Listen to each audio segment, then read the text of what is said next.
चलिए, जय हिंद साथियों, द जीएस स्टोरी में आप सभी का स्वागत है। देखिए, कल ये क्लास है हमारी हिस्ट्री की, और कल जहां तक हिस्ट्री की क्लास हो गई है उसके आगे हम प्रयास करेंगे आगे। देखिए, हिस्ट्री कोई याद करने का विषय नहीं है, हिस्ट्री समझने का विषय है, एक तरह से सीखने का विषय है। ठीक है भाई, अगर आपको कहीं भी दिक्कत आती है तो वहां पे आप तुरंत रोक देना और पूछ लेना। ठीक है भाई, बीच में भी कोई क्वेश्चन आ रहे हैं क्या, बैठ जा, आई कांटेक्ट बना देते हो ना। चलिए आगे समझते हैं।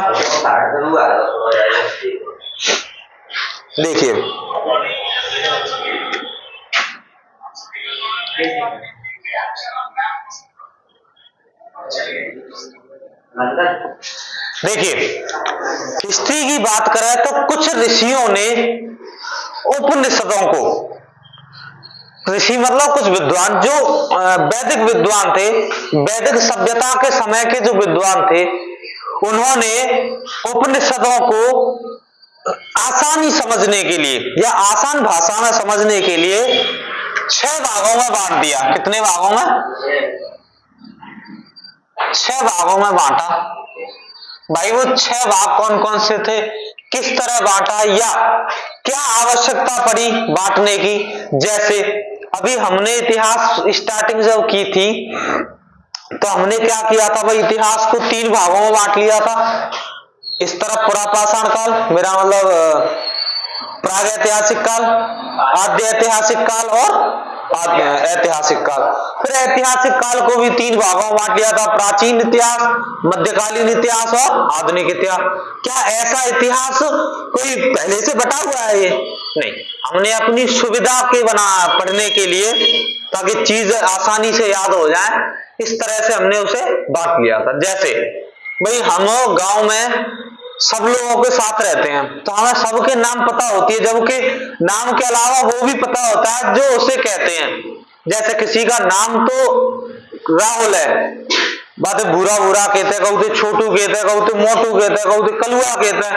क्यों भाई? हमें उनके वो नाम आसान हो जाते हैं याद करना, अच्छा लगता है हमें, बस जो चीज अच्छी लगते हैं वे याद होती हैं।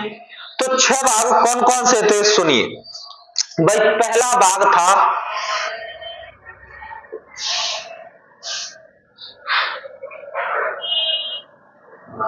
नहीं पतंजलि। पहला भाग था पतंजलि। ये पतंजलि एक योग गुरु का नाम है, आप इसको कुछ वैसा मत समझना। पतंजलि एक योग गुरु का नाम है, जिन्होंने क्या लिखा था भैया? इन्होंने लिखा था योग दर्शन। तुमने देखा होगा ना, आज के समय पर इसको मतलब आगे बढ़ाने का प्रयास कर रहे हैं कौन? रामदेव बाबा। और उछल कूद करते हैं, योगा सिखाते हैं, देखा होगा ना, ऐसे पेट में हिलाते हैं वो। हाँ, वो योगा सिखाते हैं, एक्चुअल में बनाया हुआ उनका नहीं है भाई। योग दर्शन किसने लिखा था? पतंजलि। ठीक है, चलिए अगला है सांख्य दर्शन। सांख्य दर्शन,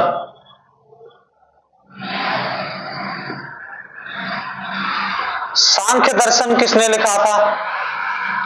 तो सांख्य दर्शन वाले लिखने वाला जो थे उनका नाम था कपिल। कपिल ने क्या लिखा था? सांख्य दर्शन। ठीक है, अगले जो व्यक्ति थे बाद नारायण, नाम है उनका बाद नारायण। इन्होंने लिखा था उत्तर मीमांसा। ठीक है, देखिए ये क्या है, उपनिषदों को आसान बनाने के लिए उसके 6 भाग तोड़े गए हैं। ठीक है, जिसमें पहला है पतंजलि योग, पतंजलि ने क्या लिखा? योग दर्शन। कपिल सांख्य दर्शन, बाद नारायण ने लिखी उत्तर मीमांसा। अगला है कणाद, अगले उसका नाम है कणाद।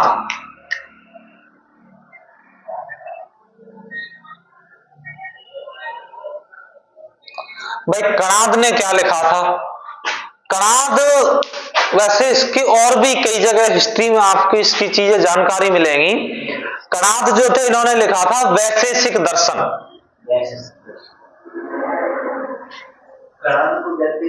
जी बिल्कुल, योग, ये सब वैदिक सभ्यता के गुरु हैं, यानी वैदिक सभ्यता के बारे में जितनी चीजें लिखी हैं उनकी उस समय के ये गुरु हैं, वे उस समय ये चीजों को लिख रहे थे।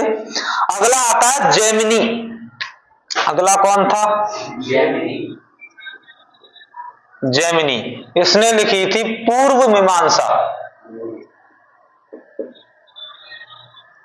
पूर्व मीमांसा। अगला है इसके बाद गौतम। इसने लिखा था न्याय दर्शन।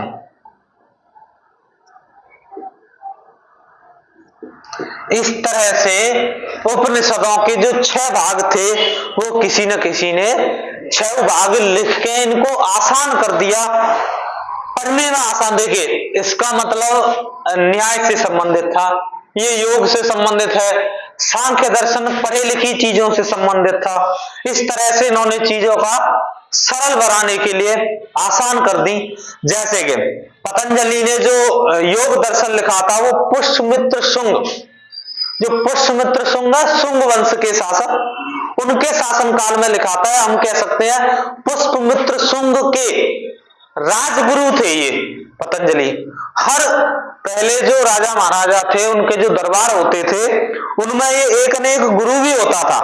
भाई एक गुरु भी होता था, एक वैसे भी होते थे जो वैद्य, भाई किसी को परेशानी होगी तो दवाई वाई तो देनी है, वैद्य, इस तरह से होते थे। वहां पर इनके योग गुरु थे, योगा वगैरह सिखाते थे ये।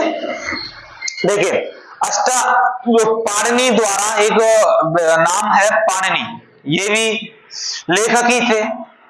पाणिनि द्वारा एक लेख लिखा गया है, एक रचना लिखी गई है, नाम है अष्टाध्यायी। अष्टाध्यायी कहते हैं कि संस्कृत भाषा का सबसे पहला कोई लेख है, कोई रचना है, यानी संस्कृत भाषा में सबसे पहली रचना अगर कोई है तो वो कौन सी है? अष्टाध्यायी। किसने लिखी थी? पाणिनि ने।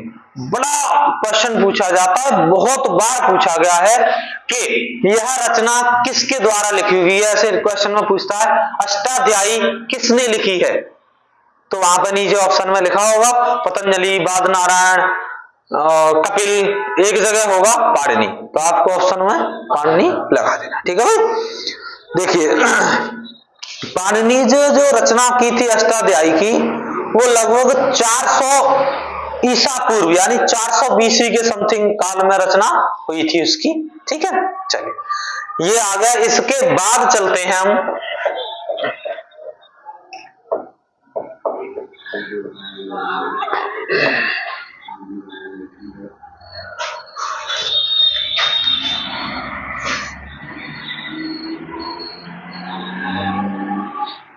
महाकाव्य।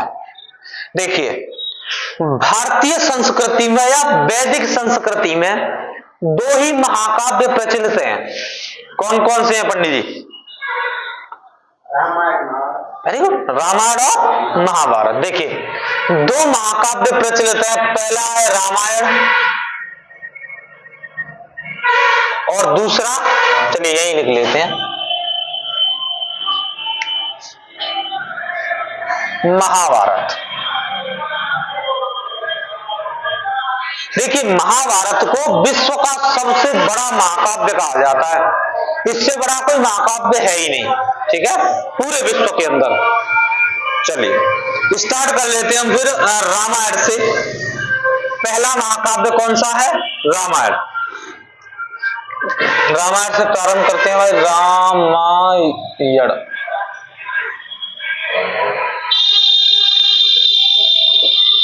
देखिए रामायण से शब्द से हमें एक चीज पता चलती है कि इसमें किसका विवरण होगा? राम का। राम का पूरा वर्णन जहां दिया गया है उसे कहते हैं रामायण। भाई रामायण अर्थात राम का पूरा वर्णन। उसके जन्म से लेकर जब वो वनवास गए, कब वहां पर उन्होंने रावण की जो है वध किया, बाद में लौट कर आए, फिर राजा बने, फिर सीता माता को घर से निकाल दिया, वो सभी चीजों लव कुश पैदा हुए, बाद में सीता माता धरती में समा गई, वो सब विवरण जो है, ये विवरण की चर्चा जो है उसको कहा गया है कांड। रामायण में कांड, कितने कांड है? 7 कांड है रामायण, ठीक है। 7 कांड हम पढ़ेंगे यहीं पर। जैसे अगर हम बात करते हैं, चलो इसे मिटा, रामायण की रचना की, भाई किसने की थी? रामायण की रचना गलत, और कोई? रामायण की रचना किसने की थी?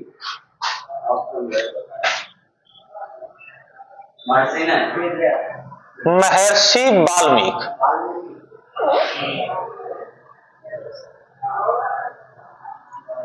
महर्षि, चलिए ठीक है, महर्षि वाल्मीकि द्वारा रामायण की रचना की गई थी। और यह जो पहली बार रामायण लिखी गई थी वो कैसी भाषा में लिखी थी? भाई संस्कृत भाषा में।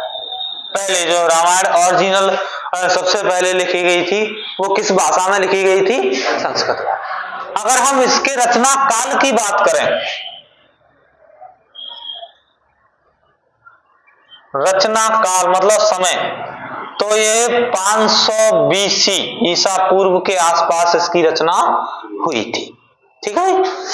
देखिए 500 BC के आसपास भारत यानी वैदिक सभ्यता में उत्तर वैदिक काल खत्म होने पर जा रहा था, क्योंकि उत्तर वैदिक काल का समय 1000 से 600 ईसा पूर्व बताया गया है, मतलब उसके तुरंत बाद है, ठीक है भाई।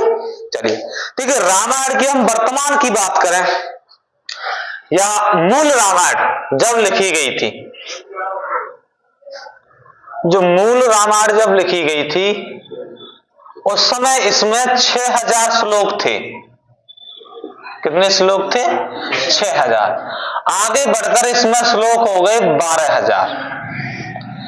12000 के बाद वर्तमान में जो श्लोक हैं वो कितने हैं? जी नहीं, 24000। वर्तमान में श्लोकों की संख्या कितनी हो गई है? 24000। कहते हैं कि जिस समय पर मूल रामायण लिखी गई थी तब इसमें श्लोकों की संख्या कितनी थी? 6000। कालांतर में बढ़ के कितनी हो गई? 12000। और वर्तमान में कितनी हो गई है? 24000, ठीक है भाई। देखिए इसके जो 24000 श्लोक पूरे किए गए थे, ध्यान देना कि इसके जो 24000 श्लोक पूर्ण किए गए थे वो किए गए थे गुप्त काल में,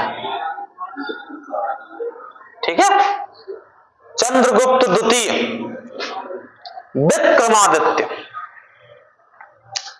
ये सब किसमें किए गए थे? गुप्त काल में। देखिए कहा जाता है कि गुप्त काल बड़ा अच्छा टाइम पीरियड था भारत की संस्कृति के लिए, भारतीय जो वैदिक सभ्यता थी उसके लिए बड़ा अच्छा समय बताया गया था ये, जिसमें देखिए अगर देखा जाए तो भारत के सबसे पहला जो अखंड भारत का निर्माण किया था वो चंद्रगुप्त मौर्य ने किया था मौर्य काल में। उसके बाद मौर्य काल में ही चंद्रगुप्त का नातीपंथी अशोक हुआ था। अशोक ने जो निर्माण किया वो उससे भी बड़ा था, यानी चंद्रगुप्त वाला जो अफगानिस्तान तक था उसने अफगानिस्तान से भी आगे और बढ़ गया, ईरान तक ले गया अपने साम्राज्य को। यानी पूरा भारत तुम्हारा म्यांमार से लेकर इधर कहां ले गया था? ईरान तक। इतना बड़ा भारत था उस समय पर। आज विभाजन हो के जो है वो बचा, खैर अब भी बड़ा है। चलिए आगे बात करें। देखिए अकबर के समय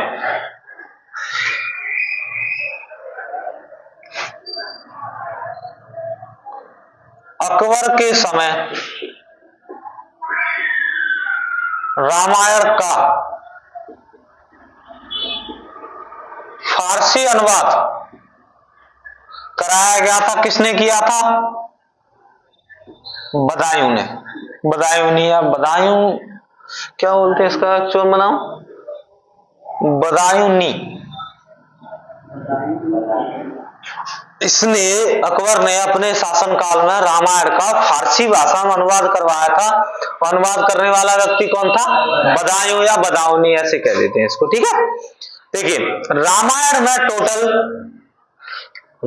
में कुल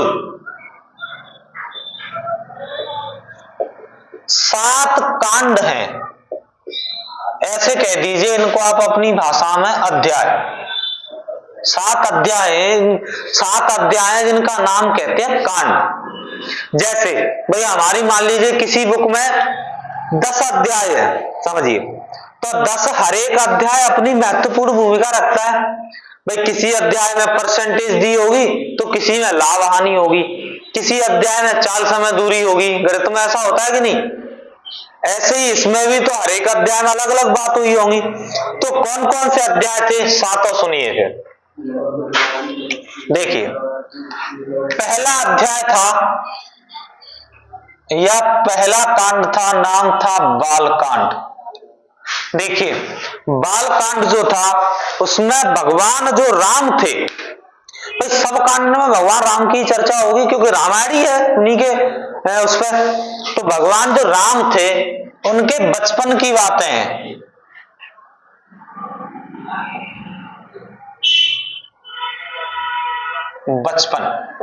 उनके बचपन से संबंधित, कहाँ खेले, किस वन में जाया करते थे खेलने, किस तरह से चारों भाई अपना रहते थे, वो सभी चीजों की चर्चा किसमें की गई है? बालकांड, ठीक है। अगला है अयोध्या कांड। अगले जो दूसरे नंबर का है उसका नाम है अयोध्या कांड। अयोध्या कांड, देखिए अयोध्या कांड में क्या दिया है कि जब वह बड़े हुए तो भाई भगवान जो राम थे, जब वो बड़े हुए तो कहाँ रहे थे वो? देखिए आप कहें भैया बचपन में भी तो वो अयोध्या में ही रहे होंगे। जी नहीं, अयोध्या कांड, अयोध्या। देखिए पहले उस समय पर बच्चे को 25 साल तक, जो 25 साल तक उसकी कैसी अवस्था थी? बाल्यावस्था नहीं थी, ब्रह्मचर्य अवस्था। ब्रह्मचर्य जीवन के लिए उसे कहां भेजा जाता था? वन में, गुरु के पास शिक्षा प्राप्त करने के लिए। और गुरु के समीप शिक्षा बैठ कर लेगा उसे क्या कहेंगे? आरण्यक, अर्थात जंगल में गुरु के समीप बैठकर शिक्षा प्राप्त करना, वहां भेज दिए जाते थे। जब वहां से लौट कर आए तब अयोध्या में रहे, उसको कहा गया अयोध्या कांड। भगवान राम जब अयोध्या में रहे थे तब। लेकिन इसके बाद चलने लग गई किसकी बात है कि भगवान राम को अब क्या बनाया जाएगा? राजा। तो राजा बनने से पहले उनकी जो माता थी केकई,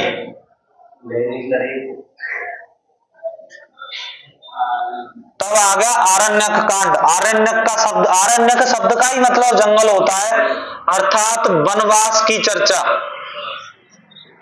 देखिए कहते हैं कि उनकी जो माता थी उनमें से इनकी जो, देखिए भगवान जो दशरथ थे उनके पिता, उनकी 4 पत्नियां थी। तो 3 पत्नियां थी, शायद 4 नहीं 3 थी। 3 पत्नियों में से एक केकई थी। वैसे केकई का कौन था? भरत। एक शकुंतला थी जिसके भगवान राम थे।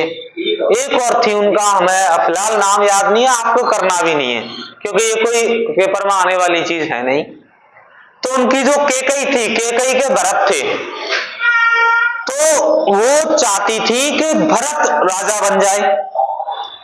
लेकिन भगवान राम जो थे एक तो बड़े थे सबसे, ऊपर से हर तरह से वो राजा योग्य बनने लायक थे, सर्वगुण संपन्न और मर्यादा। भाई उनका नाम क्यों लिया जाता है मर्यादा पुरुषोत्तम राम?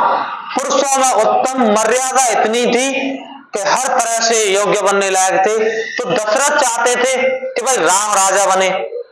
इस बात से केकई ने, लेकिन कहा जाता है कि केकई जो माता थी वो थोड़ी दिखने में ठीक ठाक थी, मतलब सुंदर वुंदर होंगी औरों से, या हम कह सकते हैं जो महाराजा दशरथ थे वो उनसे ज्यादा लगाव रखते थे, जिस कारण से उन्होंने वरदान मांग लिया कि भगवान राम को वनवास मिलना चाहिए और दशरथ को मिलनी चाहिए, सॉरी क्या नाम है उनका, भरत को मिलनी चाहिए गद्दी।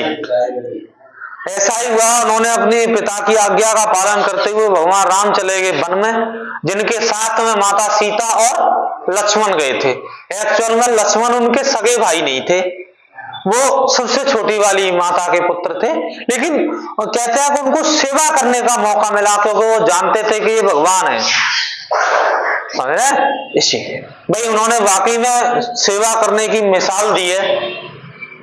कहते हैं कि जो लक्ष्मण थे, भगवान लक्ष्मण की भी पत्नी थी, वो उसको पता था कि भाई ये 14 साल वियोग में तो नहीं रह सकती, तो उसको ऐसी वरदान दे के गए थे कि वो 14 वर्ष तक सोती रही। मेरा मतलब सोने का मतलब ऐसे नहीं कि खाट पर सोती रही, अपना कार्य सब कुछ करती थी, लेकिन उनकी सभी इच्छाएं सो गई, ना उनको अपने पति की याद आई और ना उनको कोई वैसी इच्छा जागी, सब इच्छाएं जो है दब गई उनकी। निंद्र, जैसे हम कैसे निंद्रा में सब चीज भूल जाते हैं, वैसे ही वो अपना काम वाम करती रहती थी, दिमाग उनका ऐसे समझिए कोमा में भेज दिया था, जब वो वापस आए तो ठीक कर ली। ठीक है, चलिए अगला कांड है, नाम है सुंदर कांड।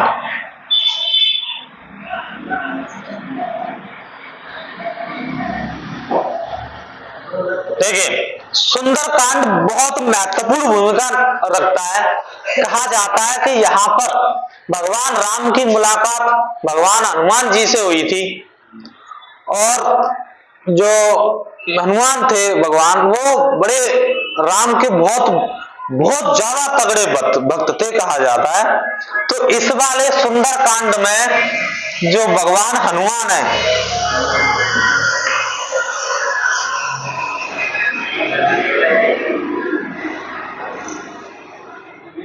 हनुमान के कारनामे,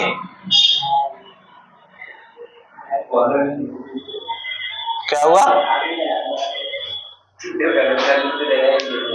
क्यों सर्दी लग रही है? देखिए इस वाले अर्थात सुंदर कांड रामायण में बहुत महत्वपूर्ण भूमिका निभाता है। इस सुंदर कांड पर ही एक हनुमान चालीसा भी बनी हुई है, जिसे तुलसीदास जी ने लिखा था, आप पढ़ते होंगे, संकट कटे मिटे सब पीरा जो सुमिरै हनुमत बलबीरा। ये सब क्या है, ये हनुमान चालीसा। अब देखिए ये वाला कांड बहुत, इसमें हनुमान जो है भगवान, उनके पूरा कारनामे का वर्णन दिया गया है, किस तरह से वो सूर्य को मुंह में दबा लिया, कैसे पूरे पर्वत को उठा लाए। बचपन में उनके बड़े कारनामे हुए थे, जंगलों में खेला करते थे, उनको उड़ने की शक्ति तो पहले से थी, कोई पेड़ उखाड़ दिया, कोई कुछ कर दिया। अब बचपन के कारनामे भाई, ऊपर से भगवान थे। फिर कहते हैं कि हनुमान जी जो थे भगवान बजरंगबली, भाई ये ब्रह्मचर्य थे पूरे। वो पुत्र कहते हैं ऐसे ही नहीं हुआ था, मछली के गर्भ से हुआ था वो, हाँ मकर ध्वज तो था भाई, वो अलग कहानी है। जब ये नहावा रहे थे तो कुछ इनका जो है पसीने वसीना हो गया, जो मछली के अंदर चला गया, अन्यथा ये एक्चुअल में ब्रह्मचर्य थे। और तुम सोचो, जो व्यक्ति जीवन भर ब्रह्मचर्य में रहा, उसके अंदर ताकत कितनी होगी, इतनी अटूट ताकत थी कि 7 समुंदर पार पर ऐसे ही लांग जाते हैं अचानक, बस ऐसे पैर दिया गए उधर। तो कहीं तक कहा जाता है भाई, ये बातें सत्य भी हैं,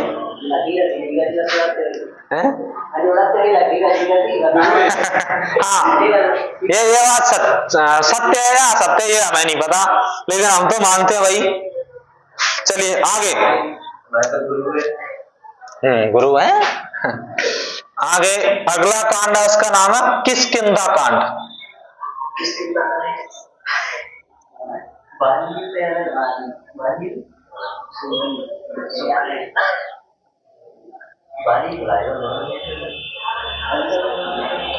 किस किष्किंधा कांड। देखिए इसमें किष्किंधा कांड में भगवान राम और भगवान हनुमान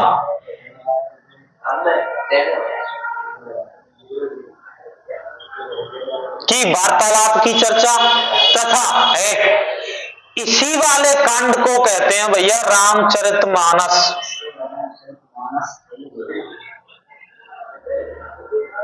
देखिए आपको कभी कभी होता है कि हम कोई छोटा मोटा जब हवन करवाते हैं, हमें पता है कि इतना बड़ा नहीं है कि पूरी रामायण पढ़ी जा सके, क्योंकि पूरी रामायण पढ़ते हैं तो 7 कांड को पढ़ा जाता है।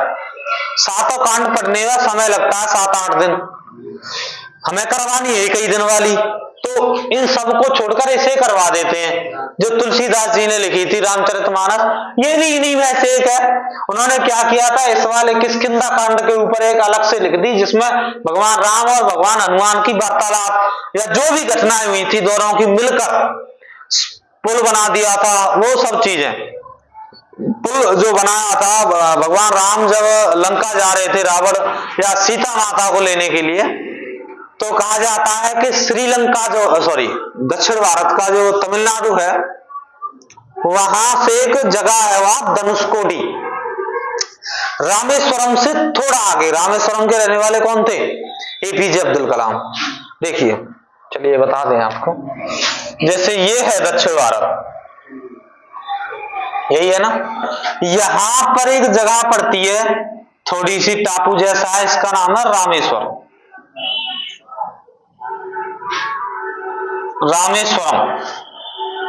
रामेश्वरम के पास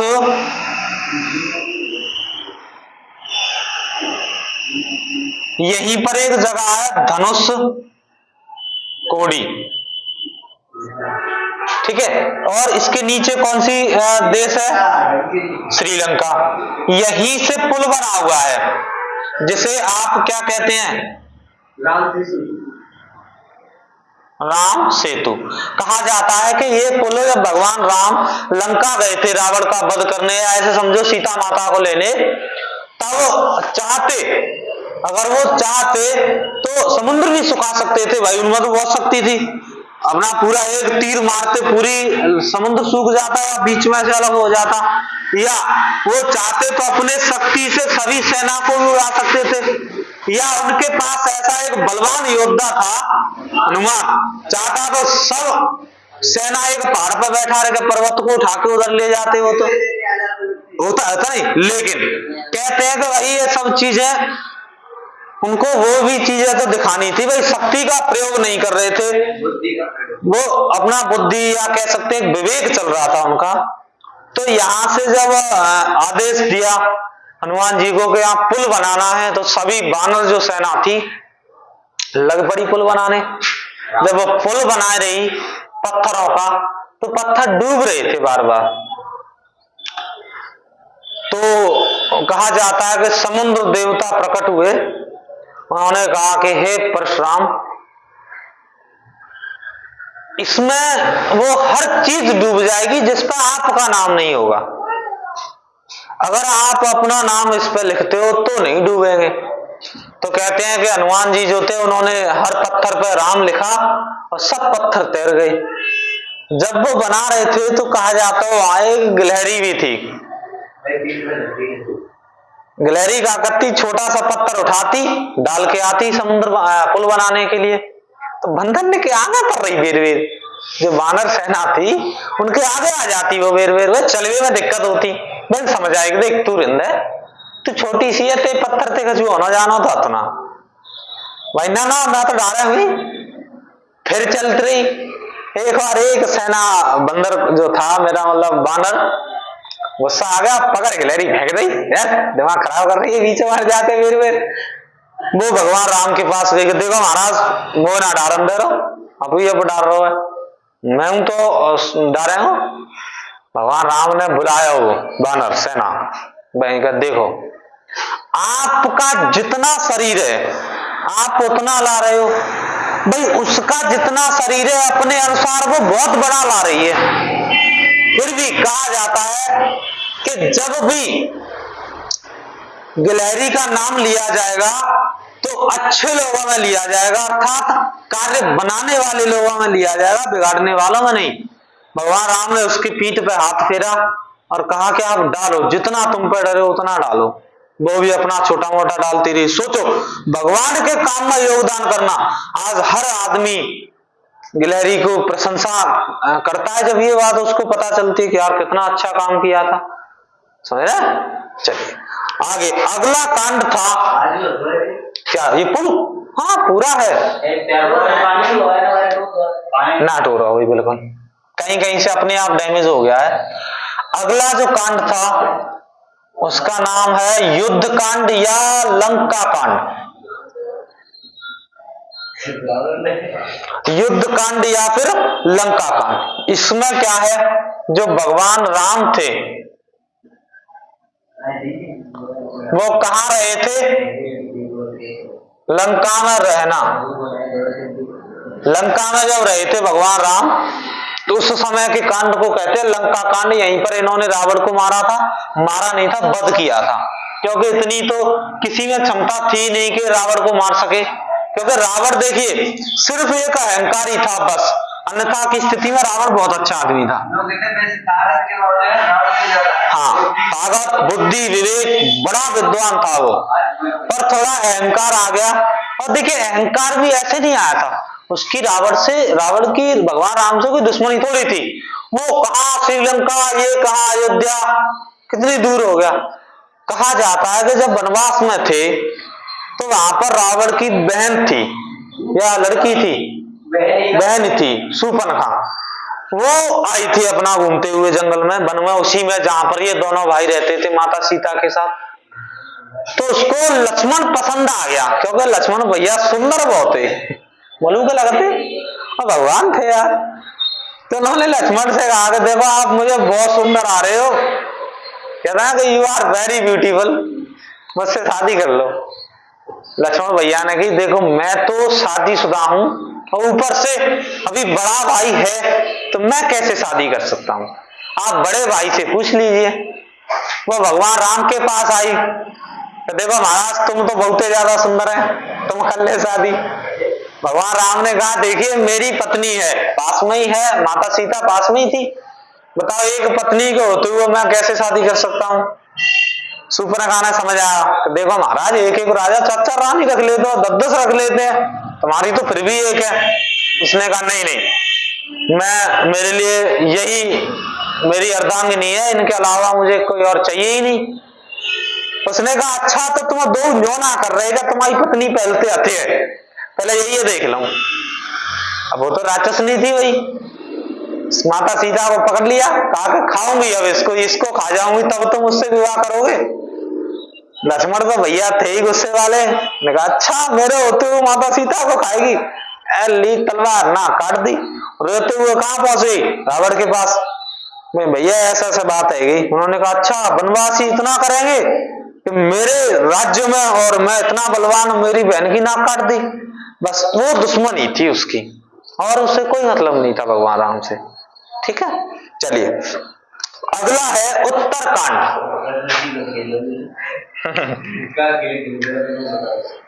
अगला 7वां नंबर कौन सा था? उत्तरकांड। देखिए उत्तरकांड क्या है, जब भगवान राम लंका से रावण का वध करके वापस कहां आ गए थे? अयोध्या आ गए थे, जिनके स्वागत के लिए क्या जलाए गए थे? दीप, खुशियां मनाई गई थी, दिवाली मनाई गई थी, तभी से दिवाली मनाई जाती है। यही था उत्तरकांड। आगे भगवान राम बन गए राजा और इसी को कहते हैं उत्तरकांड। यहाँ पर आकर जो है रामायण, हमें रामायण से इतनी चीजें जो है जाननी है। आपको अगर ज्यादा चीजें पढ़नी है तो आप अपने घर जाइए, एक रामायण मंगाना, 7 कांड पढ़ना, आराम से लेके साथ पढ़ना, जैसे पढ़े तैसे पढ़ियो। परीक्षा के लेवल से सिर्फ यहीं तक पूछा जाता है, इसके आगे नहीं।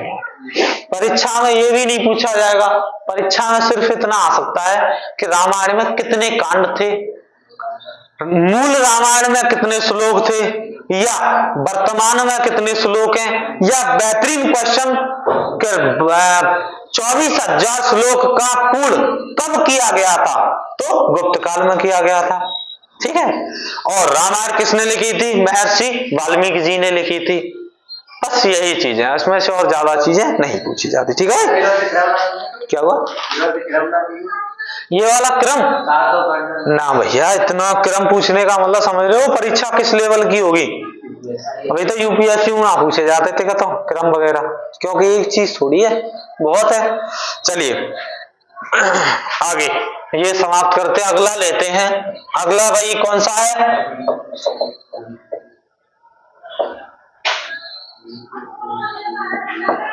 अगला महाकाव्य बताइए। महाभारत। चलिए आप ये बताइए, महाभारत कहाँ लड़ा गया था या कहाँ हुआ था महाभारत? कुरुक्षेत्र वर्तमान में कहाँ पड़ता है?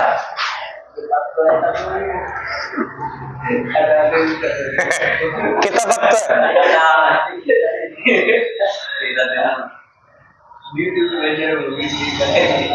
महाभारत।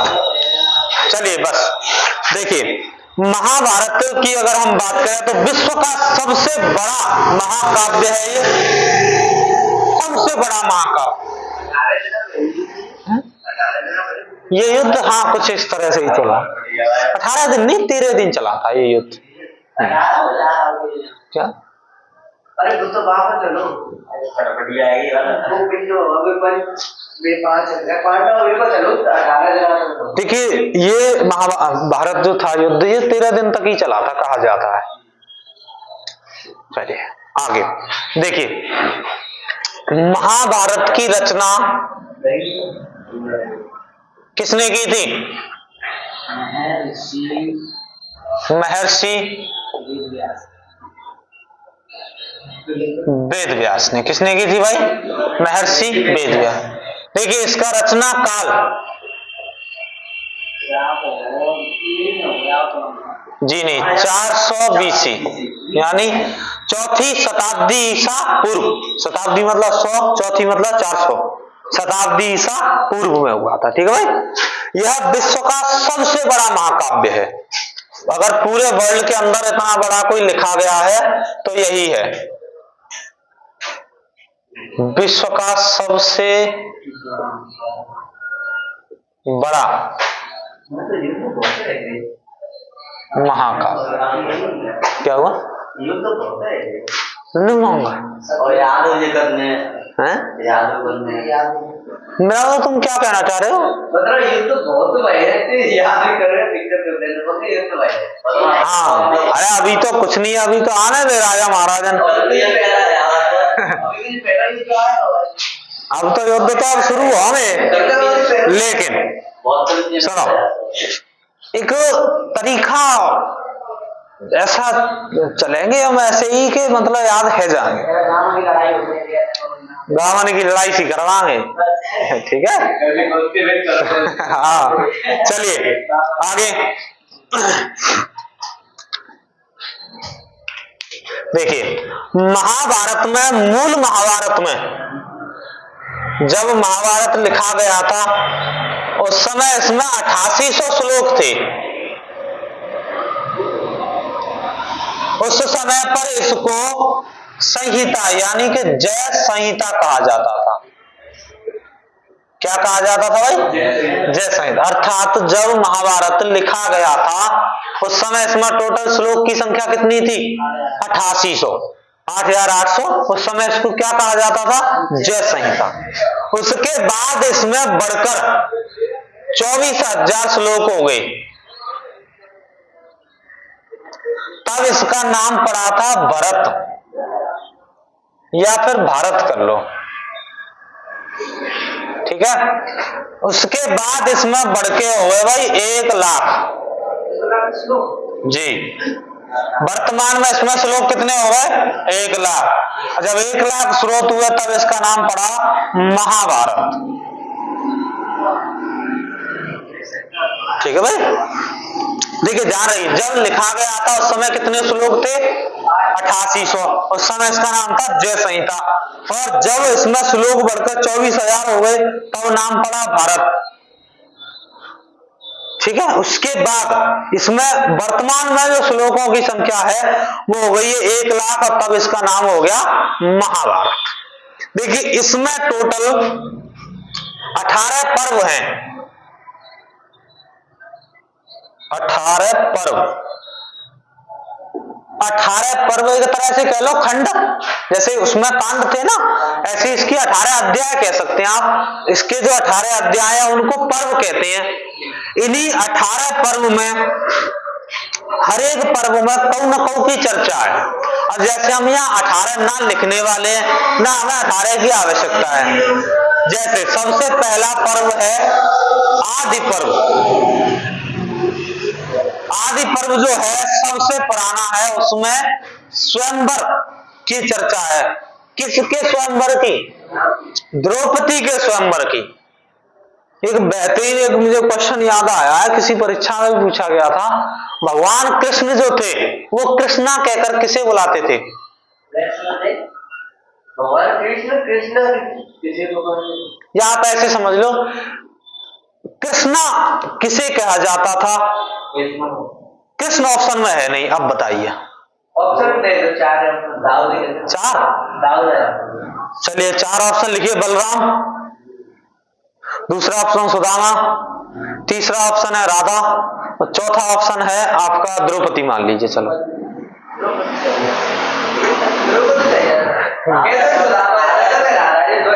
कोई बात नहीं, द्रौपदी राइट आंसर है इसका। भगवान कृष्ण की द्रौपदी जो थी बहन थी, वो भगवान कृष्ण की बहन लगती थी ये। हाँ बहन लगती थी, ये नहीं पता किस तरफ से लगती थी क्योंकि इतनी मुझे ज्यादा जानकारी है नहीं जी। नहीं बुआ तो भैया, बाकी पांडव जो थे उनकी जो माता थी वो बुआ थी। ये भी किसी रिश्ते से बहन लगती थी और इनको वो प्यार से द्रौपदी न कहकर कृष्णा बुलाया करते थे। ठीक है।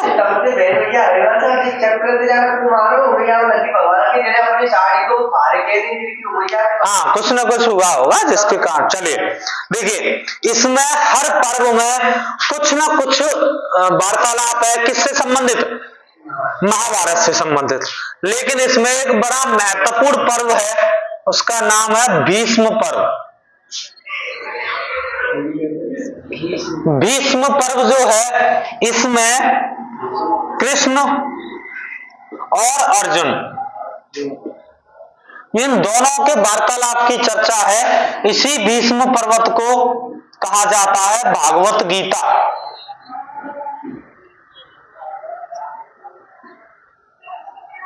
भागवत गीता अर्थात जो हमारे यहाँ पर भागवत वगैरह होती हैं वो क्या होता है? वो इसी महाभारत का जो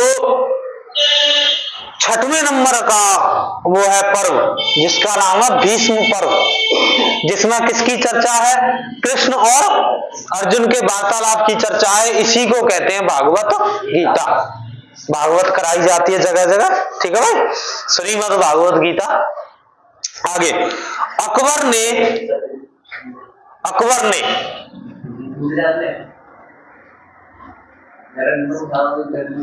ने महाभारत का फारसी अनुवाद करवाया था जी। फारसी अनुवाद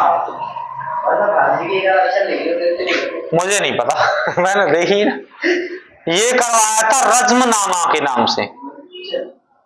क्या नाम दिया था फारसी में महाभारत का? रज्मनामा। किसने किया था? तो ये किया था अब्दुल खान खाना। इसने अनुवाद किया था। अब्दुल रहीम खान खाना है वैसे पूरा नाम, तो पर आप इतना याद रख लीजिए, अब्दुल खाने खाना है। अब्दुल रहीम खान खाना ने फारसी अनुवाद किया था। फारसी में इसका नाम रखा था रज्मनामा। ठीक है भाई, यहां तक समझ में आई है चीजें। ये महाभारत है। दोनों महाकाव्य हमारे कंप्लीट हुए। इसके आगे अब आप चलेंगे, अभी हम किस में चल रहे हैं याद करिए, अभी हम इतिहास के स्रोतों में चल रहे हैं, अर्थात इतिहास जानने के स्रोत, जिसमें हमने साहित्य के स्रोतों में से ग्रंथ देख लिए, साहित्य ग्रंथ, अब हम देखेंगे विदेशी यात्रा व पुस्तकें, जो इतनी महत्वपूर्ण है, हर परीक्षा में पूछी जाती हैं।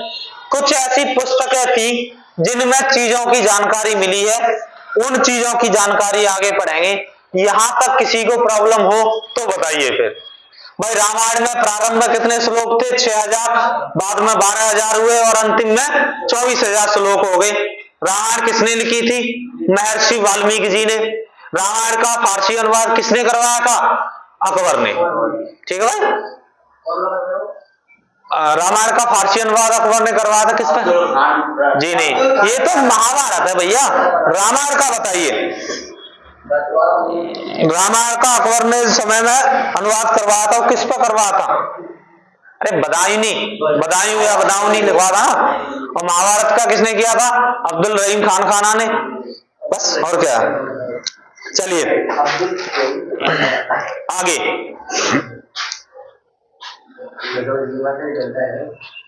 कितना हो गया? उसमें 1 घंटा हो गया फोन में। देखना दूर से कितना हो गया। 46। चलिए बस खत्म करते हैं। सुनिए, देखिए इसके बाद हम चलेंगे महाभारत। हमने दोनों महाकाव्य पढ़ लिए। अब इसके बाद हम चलेंगे लौकिक साहित्य। लौकिक साहित्य मतलब लेखन वाला, या लोगों से समस्त जो चीजें हुई थी उनका जो साहित्य, जिसमें हम कुछ पुस्तकें रखते हैं। जैसे कि सबसे पहली मान लीजिए अर्थशास्त्र। अर्थशास्त्र पुस्तक किसने लिखी थी?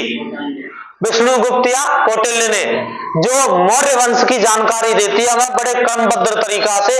क्योंकि मौर्य काल के जो प्रथम महान सेना जो राजा थे जिनका नाम था चंद्रगुप्त मौर्य, उसके प्रधानमंत्री थे ये चाणक्य। अगली जैसे अष्टाध्यायी, अभी बताया था पाणिनि। अष्टाध्यायी पुस्तक के लेखक कौन है? पाणिनि। कहा जाता है कि ये संस्कृत व्याकरण का प्रसिद्ध ग्रंथ है, या संस्कृत व्याकरण का पहला ग्रंथ भी इसे माना जाता है, जिसकी रचना मौर्य काल में पाणिनि द्वारा की गई थी। इससे भी मौर्य काल की जानकारी मिलती है। अगला है जैसे मुद्रा राक्षस। मुद्रा राक्षस के लेखक कौन थे? विशाख दत्त जी। विशाख दत्त ने भी मौर्य काल की जानकारी मिली है मुद्रा राक्षस हमसे। अगला है कथा सरित सागर। कथा सरित सागर के लेखक थे सोमदेव। इसमें भी मौर्य काल की जानकारी मिलती है। अगले की बात करें तो अगली है हर्षचरित। हर्षचरित किसने लिखी थी? बाणभट्ट ने। और भैया हर्षचरित से राजा हर्षवर्धन के बारे में जानकारी मिलती है। कहा जाता है कि उत्तर भारत में अगर अंतिम कोई महान राजा हुआ था तो वो हर्षवर्धन ही था। इसके बाद उत्तर भारत में एक सन्नाटा छा गया था, कोई इतना महान राजा नहीं आ पाया। उसके बाद है विक्रमादेव चरित। ये लिखी थी बिल्हण ने। इसमें चालुक्य नरेश विक्रमादित्य की जानकारी है। चालुक्य नरेश, विक्रमादित्य की उपाधि टोटल इतिहास में 14 लोगों को मिली है। जैसे एक तो चंद्रगुप्त द्वितीय है, उसे भी विक्रमादित्य कहते हैं। एक ये खुद चालुक्य नरेश विक्रमादित्य है। ऐसे ही 14 लोगों को मिलेगी। ठीक है। ऐसे ही राज तरंगिणी किसकी है? कल्हड़ की। कल्हड़ की पुस्तक है राज तरंगिणी, जिसमें संस्कृत में लिखी गई है। कश्मीर का इतिहास मिलता है विस्तार पूर्वक। इन सब की जानकारी हम नेक्स्ट अगली क्लास में लेंगे। आज की क्लास में जितनी चीजें हुई हैं उनका आपको पीडीएफ नोट्स की व्हाट्सएप ग्रुप और टेलीग्राम ग्रुप दोनों पर मिल जाएगी। बढ़िया तरीके से नोट्स करें और याद साथ साथ करते रहें, क्योंकि फिर चीजें बाद में नहीं हो पाएंगी। याद करने के लिए कोई खास बड़ी बात है नहीं, बड़ी आसानी से याद हो जाए। ठीक है भाई, चलिए आज की क्लास यहीं समाप्त करते हैं। तब तक के लिए जय हिंद, जय भारत। नमस्कार सर।